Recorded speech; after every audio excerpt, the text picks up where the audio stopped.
Hello boys and girls, this is Thirtyne, and we are playing Final Fantasy VI on another bonus episode. Yeah, there's been a lot of these recently, but not really anywhere else I can put them in, so sorry. Anyways, now you'll notice we're here next to Miranda. What we're going to be doing is we're heading down into the desert because there's a certain enemy we want to fight. Now, we're going to be doing this because we're trying to pick up a lore for Strago. Yes. We are picking up a lore for Strago. This enemy here, the Cactar, what he does is every second turn, he is going to be using 1,000 needles, like that. It will always deal 1,000 damage, and pretty much never misses. Now, the Cactars, on the other hand, we have fought them before in the Colosseum. They have high defense and high evade, so you're going to want something that can just quickly hit them. So just have Shadow throw something at them and that'll do them in. And with that, we learned 1,000 needles. They also give very good AP and gold, so it's a good place to level. Anyways, the ability we get, not that great, because it does 1,000 damage. Now this is a guaranteed 1,000 damage, but look at how much MP it costs. Yeah. Anyways, next place we're going to is down by Thamasa, bottom right-hand island. Walk into the forest here, and you will fight one of these flying bird guys.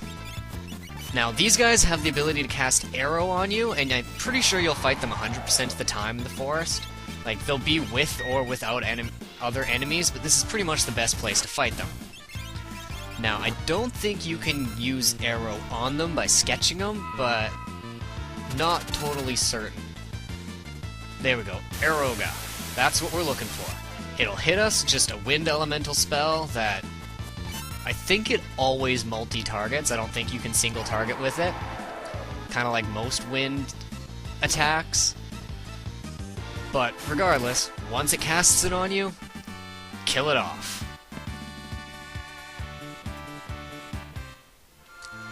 Now, the ability, you go look at it, 41 MP. You might think it costs a lot, but honestly, it doesn't. This is a wind elemental magic spell, kind of like your fire, ice, and lightning, but you can't learn a wind elemental from espers.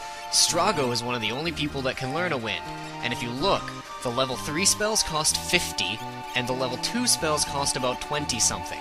This costing 41 isn't that bad, because it's basically the wind equivalent of a level 2.5 spell, so it's in between the level 2 and 3 spells. Unfortunately, not many enemies are weak to wind unless they're flying, and flying enemies aren't that strong. Now, next place, remember Daryl's tomb? Yeah, this is where we're going. Make sure you got your ribbons equipped to protect yourself from the status ailments in here, and the status ailment that we're going to be having attacked on us. What we're looking for are one of these Morboros. Now, you can kill off any enemies that you fight that aren't the Malboro, and I'm pretty sure you can learn the ability by sketching him. Yes, you can. What we're looking for is this, the Bad Breath. Cast it either on him or have him cast it against us, and then just quickly kill him off. Remember, he's weak to fire, but pretty much anything at this point will do him in. Some shurikens or whatever. Bad Breath, however, is basically going to be a status ailment-inducing attack. Right? Cast on the enemy, targets everyone, and deals random status ailments to the entire enemy party. Right? As you can see, at 32 MP, not that bad. The status ailments, however, being random, not really one of my favorites, but figured we'd pick it up anyways. Next place, we're going back to Jidur. Right? Remember the auction house? From Jidur, you're going to want to make sure someone has Vanish. Before I forget, make sure I don't forget that. Yeah, make sure someone can cast Vanish on your entire team, because this one can be kind of hard. Anyways, you're going to head north into the forest here. There are 2 different types of enemies you can fight. One being these giant insect guys. These aren't the ones we're looking for the lore. However, they do have a steal that you can get from them. You can steal one of the pieces of the Kappa equipment, the imp gear. I think it's the spear, the weapon you can get from them. Although the weapon on its own is not that great because I'm not using it for my setup. I would, however, suggest getting one at some point in time because you can sell it off at the Coliseum. Well, trade it off at the Coliseum to get, I think, Realm's, like, best helmet. I think. I'm not totally certain on that, but I think you can. But I figured, seeing as how we bumped into one, I might as well leave it in here anyways, because, well, it's not like I'm going to be showing it any other point in time.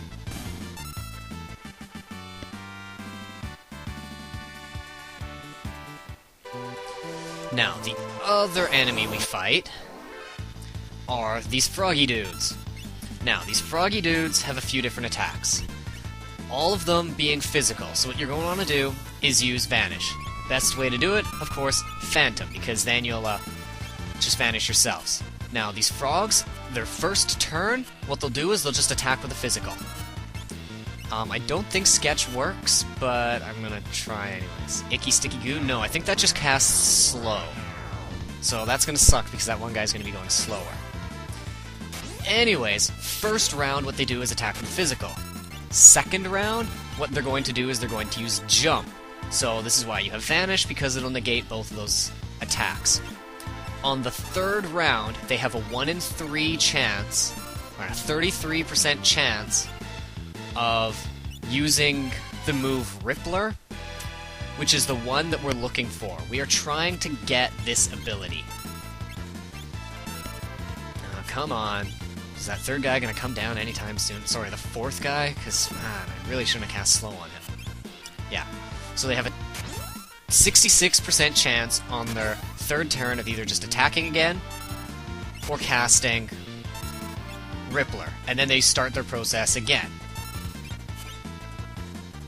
Alright, they go back to their jump. And then they'll have a chance of casting the move once they come back down. Now, what this ability does... This one is another one of those famous abilities in the Super Nintendo version for being glitchy. Now, one of the things I have fixes that. Like, as you can see, when you hit Shadow with it, Shadow became uninvised, and that guy became invised. What it does is it switches your status. Okay? Now, I'm kind of scared because he hit Shadow, and I'm hoping that I am unglitched. Because I might have just lost Interceptor. For when they switch status effects, like, it'll be anything. Say, you currently have Poison on you, and they have Safe and Shell. You cast it on the enemy, they will have Poison, of course, unless they're immune to Poison, and you will get their Safe and Shell, and they will lose it. They will no longer have Safe and Shell, they will just have the Poison, and you will have the Safe and Shell.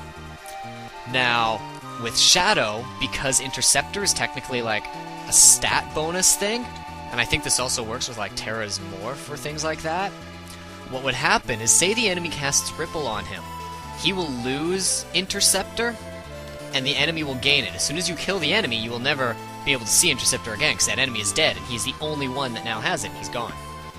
However, it also means you can kind of be a little bit cheap, and you can have Strago use Ripple on Shadow, so Interceptor will go to Shadow, and then you can use it on, like, Celeste, and then she'll occasionally be guarded by Shadow, or Interceptor. So she'll get hit with a physical, and then Interceptor will come out and attack when she's hurt. So you can kind of play around with it a bit. Last thing we are going to do. There are 2 fights here in the Coliseum. Now, remember those suits that we were picking up? Right? We've already wagered off our Behemoth suit, but we've got those other ones. First fight, what we're going to do is we're just going to use Edgar. It doesn't really matter what equipment, just give him the best you got, we just want him to be as strong as possible. But what we're going to do is we're going to wager the Moogle suit. Now, the Moogle suit we got is going to become the Nutkin suit, so from here we can work our way up. All the suits, except for the Behemoth one, basically work their way up to the Nutkin suit. They go from one to the next to the next to the stronger one, and when done, they become a piece of Genji gear. I think it's the Genji armor. So, as I've said before, the Genji armor really good. Another thing I'm going to point out in this battle is the force armor and force shield we got, right? Really high magic defense. Halves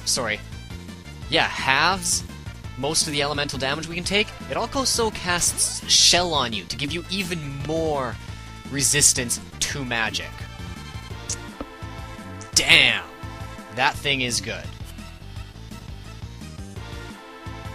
Anyways, as soon as Edgar comes down, we should kill this virgin, and we can move on. Alright, Nutkin suit. Next battle, we're going to be using Sabin. Just give him his strongest weapon, but you're going to want to make sure he has the ice shield and the earth gear for this battle. Right? You can also, once again, any accessories you want. I suggest giving him just whatever's going to make his attacks the strongest. So Brave Ring and, sorry, not the ribbon, we want the earrings. Just to try and speed it up a bit. Now, we're going to be immune to this enemy's, I think, most of his attacks, except for, like, his physical, like, normal attack. And we can wager off our Nutkin suit, which we now have 2, so we can do this twice. I'm only going to be showing it once, of course. Now, this guy is pretty much a pussycat here, because you can see his physical doesn't deal much damage. However, we're not really going to be hurting him unless Sabin decides to do some of his stronger attacks. And he's going to have an Avalanche, and basically another move that looks just like Avalanche, but I'm pretty sure it's Earth Elemental. And thanks to the Ice Shield, and yeah, see, there it is right there. Pretty sure that's Earth Elemental. And thanks to the Ice Shield and Earth Gear, we're going to be immune to both of those. Luckily for me, Sabin decided to do something smart, cast Protect on himself, so now even his physical is going to be dealing even less damage. Though, not a fear, because if he did hit us with a physical, he's probably going to then use one of these right afterwards, because you can see they are his main attacks, and every time he uses one, he just heals me. So it's more just hoping that, you know, we hit him. With that, Genji armor. Now, let's check this shit out. This shit is powerful. Look at that. Tons of stat upgrades all across the board. Actually has better magic defense than the force armor. Less magic evade, so, you know, SNES users might not want to use it because magic evade is basically everything.